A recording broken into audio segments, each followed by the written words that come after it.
walay labot. Kasi Girilibuhan na sa katungdanan ang maabot sa 8 ka mga pulis sa Liloan Police Station ug ang ilang hepe nga si Police Major Welter Grapa. Kinisubay sa ilang kalambigitan nga kontrobersiya diin usa ka tinunan sa criminology ang mipasangil nga gikulata sulod sa ilang Pinoy-anan. Nasayran nga maabot sa 7 ka mga pulis sa Liloan ang giingong misulod sa panimalay sa biktima nga si Jagger Campanya.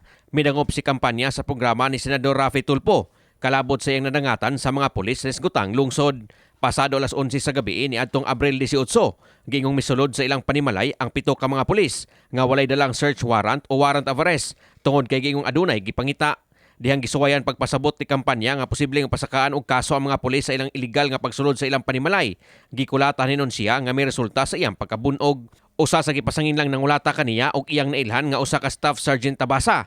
Ang iyang gipasakaan og kasong physical injury human nga mablatter sa Liloan Police Station ang nahitabo. Matod sa Deputy Director for Operations sa Cebu Police Provincial Office kung CPPO nga si Police Lieutenant Colonel Mark Hefter Sokalit nga ang 8 ka mga personnel nga girilbuhan sa katungdanan mo ang tanang intel operative sa Liloan Police Station. Kinibisan man kung 7 ra ang gipasangil ni Campanya nga misulod sa ilang panimalay.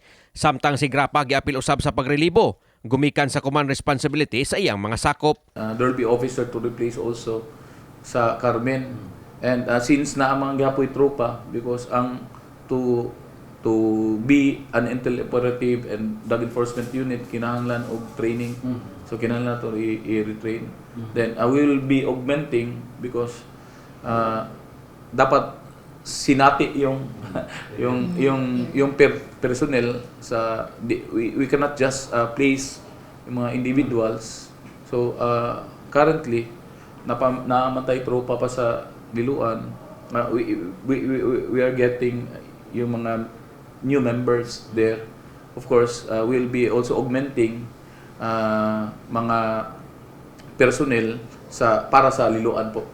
Gibutyag ni Sukalit nga ang girelibuhang mga personnel kasamtang ipahimutang sa Provincial Holding and Accounting Unit sa CPPO samtang magpadayon ang investigasyon kalabot sa pasangil nga ilang giatubang.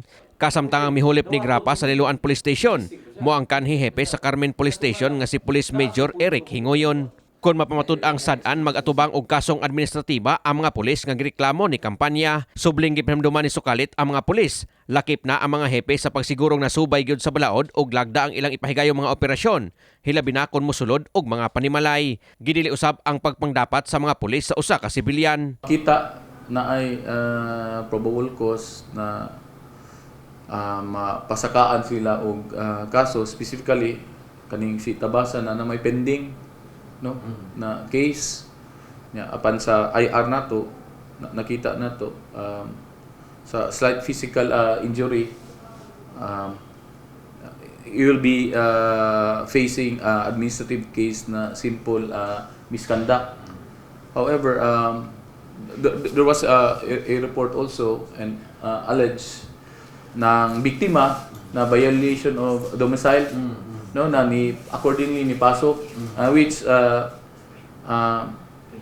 kung mapamatud-an natin probable cause, he will be again facing another charge or for a violation of domicile, which is grave misconduct, which is not anymore under us, since ang pinakadako nga penalty ana is dismissal. Ang pinaka lower ma'am is suspension. So kasi mo hawil na natin. Ang regional office na po. Riyas na. We will be forwarding yung investigation namo sa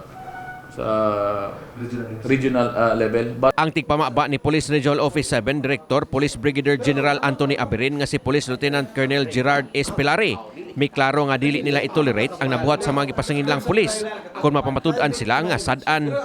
The standing instruction of our regional director is for the chiefs of police to be hands-on and to closely supervise all operations, police operations, that it should be conducted nga in accord with policy, walay mga abuses. Then dili ang ato mga operatiba on the ground will not violate mga policy sa PNP. But these things na mga allegation from time to time, so what we do, the instruction of the regional director is to make sure nga pangitaon sa nato kung sa tinuod nga nahitabo, while we listen to the allegation of the victim, we also need to hear what is the version of the subject police officers. Ini si Greggy Magdadaro alang sa May Police, 24. diba?